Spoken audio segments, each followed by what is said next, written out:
અમદાવાદ જિલ્લામાં એસઆઈઆર પ્રક્રિયા અંદાજે 60% પૂર્ણ થઈ છે। જિલ્લામાંથી 3,84,000 મતદાતાઓના નામ કમી થયા છે।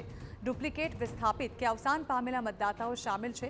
જિલ્લામાં કુલ 62 લાખથી વધુ મતદારો છે। મોટાભાગના મતદારોને ફોર્મનું વિતરણ કરવામાં આવ્યું, જેમાં કોઈ મતદાર રહી જશે તો હક દાવા સાથે દાખલ કરી શકશે।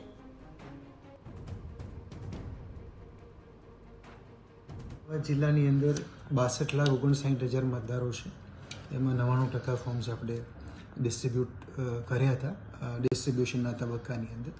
અત્યારે કલેક્શન અને ડિજિટાઇઝેશનની પ્રક્રિયા ચાલુ છે અને 35,34,000 ફોર્મ્સ આપણે પરત મેળવી ચૂક્યા છીએ અને એનું ડિજિટાઇઝેશન પણ થઈ ગયું છે। 4.5 લાખ વોટર્સ એવા છે કે જે આઈધર પરમેનન્ટલી શિફ્ટેડ હોય, ડેડ હોય કે ડુપ્લિકેટ માલુમ પડ્યા હોય, તો એની પણ પ્રક્રિયા પૂર્ણ થઈ ગઈ છે।